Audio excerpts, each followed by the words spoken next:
Бәріңе сәлем достар, сіздермен бірге киношолу арнасы. Бүгін мен сіздерге 2010 жылы шыққан «Месть» фильмінің қысқаша нұсқасын айтатын боламын. Антуан Судандағы босқындар лагерінде жұмыс істейтін швед дәрігері. Оған күн сайын көптеген пациенттерге көмектесуге тура келеді. Ол бүгін жұмысын аяқтамақшы болды, бірақ ауыр жараланған қызды әкелді. Сөйтіп ол дереу ота жасай бастады. Жергілікті әскери қолбасшы Большой атты еркек достарымен бала қандай жынысты болады деп жиі дауласады. Олар жүкті әйелдерге ота жасайды. Ал бүгінгі түскен қыздың аман қалу мүмкіндіктері өте аз. Кристианның арнасы қайтыс болды. Әкесі оны қолдауға тырысады, бірақ олардың арасында суықтық сезіледі. Олар Лондоннан кішігірім Дат қалашығына әжесінің үйіне көшіп келген. Кристиан бүкіл үйдегі ең кішкентай бөлмеде тұрғысы келді. Клаус отбасылық фотосуреттерді қарастырып, әйелі химиотерапия салдарынан шашы түскен жерден тоқтады. Бүгін жаңа мектептің алғашқы күні. Кристиан бір жігітті швед болғандықтан бұзақылар мазақтап жатқанын көрді. Бұл оның сыныптастарының бірі Элиас болды. Белгілі болғандай, олар бір күнде дүниеге келген. Мұғалім оларды бір партаға отырғызуға шешім қабылдады. Бұзақылар Элиастың велосипедінің дөңгелектерін шығарып жіберген. Кристиан басқа біреудің винтелінде алу керек деп шешті. Бүгін басқа біреудің де жолы болмасын дейді. Жергілікті жігіттер жақындап келіп, Элиасты мазақтады. Кристиан сары жігітке қатты жауап берді. Ол жігіттің бетіне доп лақтырып, мұрнын сындырды. Ұлының жылап тұрғанын көрген анасы Элиасты қолдауға шешім қабылдады. Бірақ ол әйелді итеріп, оны жек көретінін айтты. Кешке Клаус ұлының жейдесіндегі қанға назар аударды. Кристиан бәрі футбол ойнау кезінде кездейсоқ болды деп өтірік айтады. Ол әкесін әлі де жақтыртпайды. Антон Элиастың әкесі, және ол ақыры Африкадан үйіне оралды. Бала оның келуіне қатты қуанды, ал жұбайы Марианна керісінше мұңайды. Әйел мұғалімге Суфус есімді бала бастаған бұзақылар ұлын мазақтайтынына шағымданады. Сол себепті ол тұйық болып қалған. Бірақ мұғалімдер стрелканы Антонға ауыстырды. Элиастың көңіл күйінің төмен болуының себебі әкесі үнемі үйде болмағандықтан. Сонымен қоса әке шешесі де ажырасу алдында тұр еді. Антон ұлдарымен сөйлесе алу үшін Марианна уақытша шағын жазғы үйге көшеді. Мүмкін анама гүл сыйлауын керек шығар дейді аңқау Элиас. Әлде шоколад болады. Бір топ жігіт оны қайтадан мазақтай бастады. Кристианға бұл мүлде ұнамады. Суфус Элиасты дәретханаға қысып алды.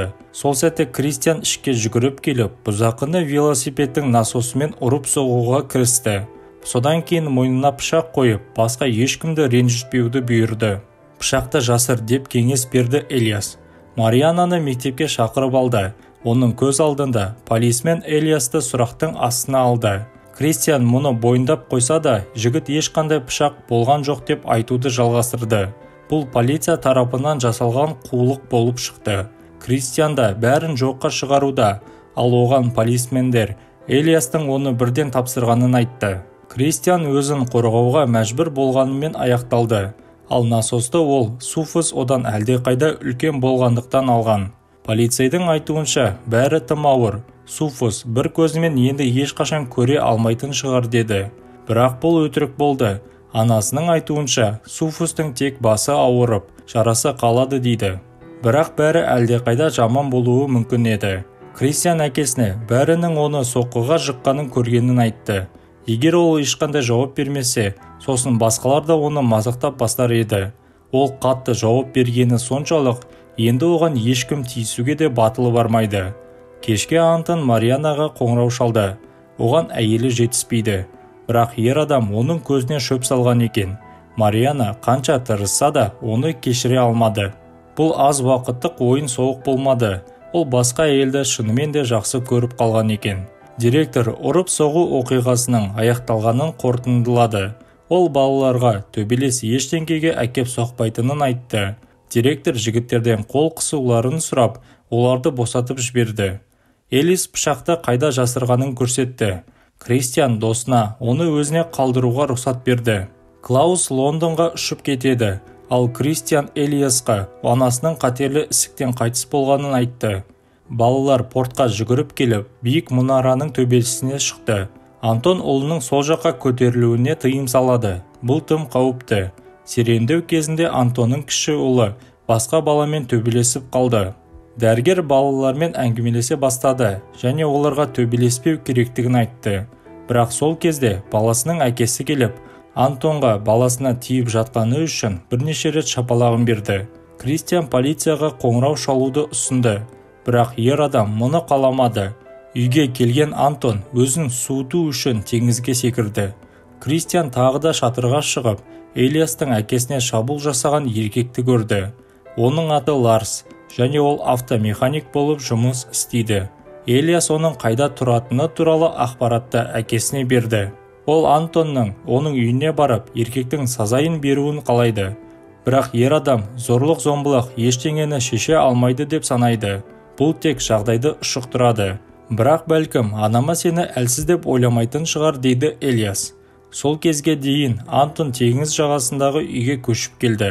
Ол балаларына осындай мәселені қалай өркениетті түрде шешу керектігін үлгі ету үшін Антон олармен бірге Ларстың жұмысына келді.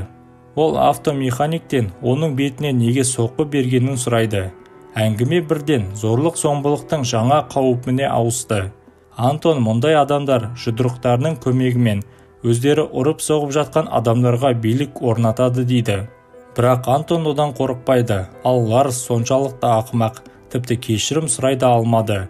Тағы да бірнеше шапалақ алған Антон балаларына беті ауырмағандығына сендіреді. Ал Ларс басқа ештеңе істей алмайды, сондықтан ол жеңілді. Ол уақытын зая келтіретін ақымақ дейді. Мне кажется, он не считает, что он проиграл. Нет, но он все равно проиграл. Я так не думаю. Ұлдармен тағы бір уақыт өткізіп, Антон Африкаға оралды. Кристиан Ларсқа ашуланып, оны мұнараның төбесінен үнемі бақылап отырады. Достар болашақ мереке үшін макет жасайды. Аспаптардың ішінде Кристиан атасының ескі от шашуларын тапты. Олардың ішіндегі оқ-дәрі көп болғаны соншалық, ол тіпті бомбаға да жетеді. Және оның көмегімен олар Антонды ұрып соққаны үшін ақымақтан кек ала алады. Темір түтікке оқ-дәріні төгіп тастап, оның шегемен нығайтып, балалар жағадағы сынақ өткізіп, ол макеттің ішінде жарылды. Достары одан әрең қашып үлгерді. Ал егер олар үлкен түтікке салса, онда Ларстың көлігін әуеге ұшыруға болады дейді. Кристиан Антонның риза болатынына сенімді, ал Элиас қылмысқа қатысқысы келмеді. Лагерге іші жарылған кезекті қыз әкелінді. Оның күйеуі осы уақыт бойы жанында болып, сүйікті әйелінің аман қалғанын біліп қатты қуанды. Оның айтуынша, Большой одан басқа 2 адамға ота жасаған, және олар аман қала алмады. Түнде Элиас пышақты алып, әкесіне бәрін айтып бергісі келді, бірақ онымен хабарласа алмады. Есесіне анасы оянды. Бала пышақты тез жасыруға тырысты, бірақ әйел оны дереу тауып алды. Демек, Элиас оған және полицияға өтірік айтты деген сөз. Мариана Клауске келді. Олар сөйлескеннен кейін, ер адам осы пышақпен ұлына келді. Әкесі ашуланады, ол бүкіл өмірін бүлдіре алуы мүмкін еді дейді. Бала Клаусты анасы ауырып жатқанда, оның қайтыс болғанын қалағанын қалап, ештеңе істемеді деп айыптайды. Кристиан Суфуспен сөйлесіп, Элиасты елемейді. Ол досын сатқын деп санайды. Босқындар лагеріне собырлар келіп, бірден оқ жаудырды. Олар адамдарды қорқытып, Антонды көздеуге алды. Бір көзді психопат бастықтары аяғына жарақат алды. Енді ол шіри бастауда. Дәрігер машиналар мен қару лагерден алыс болған жағдайда ғана ота жасауға келіседі. Бірде-бір медбике оны емдеуге көмектескісі келмеді. Жергілікті адамдар болса, соншама баланы өлтірген шайтанды емдемеуді сұрайды. Бірақ Антон мұны істеу керек деп бәлімдейді.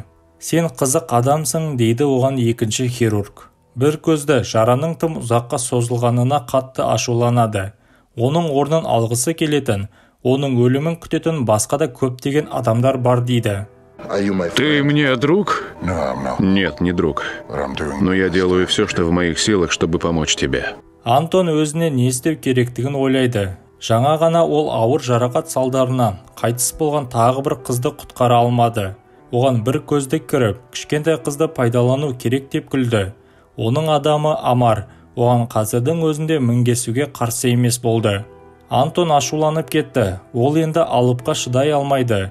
Дәрігер оны құмға тастап, клиниканың сыртына шығару үшін қолынан сүйреп әкетеді.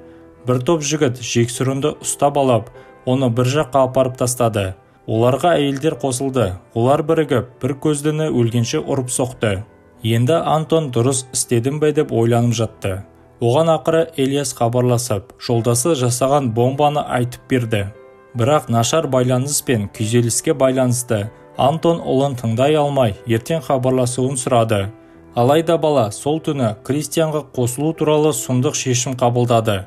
Ол біреулер сол кезде көліктің қасынан өтіп, зардап шегуі мүмкін деп алаңдайды. Бірақ Кристиан оны бәрі жақсы болады деп сендіреді. Олар мұны таңға жуық істейді. Ұйықтар алдында Кристиан өзара байланысқан 3 түтікті алып, рюкзакқа салды. Әкесімен кезекті жанжал кезінде бала Клаусты оған үнемі өтірік айтты деп айыптайды. Ол анасы сауығып ауырмайтынына уәде берген. Ер адам бұл шын екенін айтып, әйелінің қайтыс болғанын қаламадым деп мойындайды. Бірақ олар осыны бірге қалады ғой. Себебі анасы енді ауруға төтеп бере алмады. Ол әр түні ауырсынып айқайлап жатты. Раконы іште жеді. Егер Кристиан осындай жауап қаласа, онда әкесі берілді. Жігіт әкесіне соққы беріп, бөлмесіне жабылды. Таң ата қастандық жасаушылар кездесу орнына келді. Сен оны тым үлкен жасадың деп таңғалады Элиас. Кристиан машинаның астына бомба салды. Оларда сым жанғанша 1 минуттары бар, ал оны Элиас өртеуі керек. Достар бұрышта тығылды. Сол сәтте анасы мен қызы таңертеңгі жүгірісті жасап, машинаға жақындап келе жатты. Элиас оларды көріп, айқайлап, машинаға жақындады. Сол сәтте қуатты жарылыс болды. Әйел айқайлап жіберді. Бала асфальттың үстінде қозғалмай жатты. Кристиан оның үстіне еңкейіп, жылап жіберді. Марианна ауруханада жараланған ұлын көрген кезде истерикаға ұшты. Элиастың іш жағында үлкен ашық жара бар. Полицияда Кристиан бәрін өзі жасағанын айтты. Элиастың ешқандай қатысы жоқ деді. Досы тек оның айтқанын ғана істеген. Көлікте Кристиан әдеттегіден гөрі көңілі түсті. Қайғылы оқиға туралы Антон біліп, лагерден бірден шықты. Марианна өз ұлының кереуетінен алыстамайды. Палатаға Кристиан кіруді сұрады. Әйел оның неліктен полицияда еместігін сұрады. Ты убил его, маленький псих. Ты убил его. Убил? Марианна оған ұлынан алыс жүруді бұйырды. Кристиан қашып кетті. Уақыт өтіп жатты. Элиас есін әлі жимады. Томография көрсетіп отырғандай, миға қан құйылудан басқа да елеулі зақымданулар жоқ. Тергеуші, колонияға балалар бармайды. Барлық жеңілдететін жағдайлар жасалады деп уәде береді. Оның үстіне Элиас адамдарды құтқарып қалды. Олармен әлеуметтік қызмет айналысатын шығар. Палатаға Антон Элиастың оянуына тиіс кезінде кірді. Біріншіден ол кешірім сұрап, бәрін өзі жасағанын айтты. Ал Кристиан кінәлі емес деді. Антон әйелін апарып, өзі жазғы үйге барды. Бірақ келесі таңертең ол төсекте оның қасында жатты. Қайғылы оқиға оларды біріктіре алды. Клаус оған не істеу керектігін ойлануда. Әйелі, баласы оны жек көретінін айтқан. Кетер алдында ол өте қатыгез болып кетті. Ол болса бәрін өз орнына қалай қайтаруды білмейді. Түнде ол толқып Марианнаға қоңырау шалды. Кристиан жоғалып кеткенін айтты.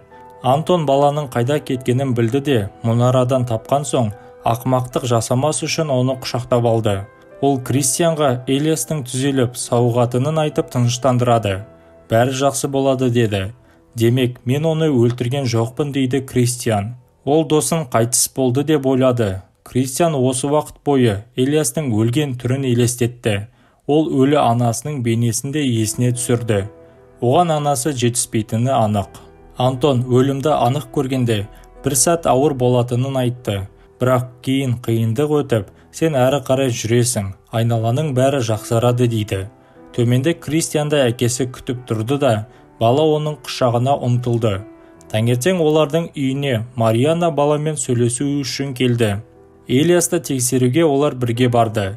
Туыстары достарын жалғыз қалдырды. Кристиан ақымақ болғаны үшін кешірім сұрайды да, ол Элиастың мектепке қайтадан келуін күтетінін айтты.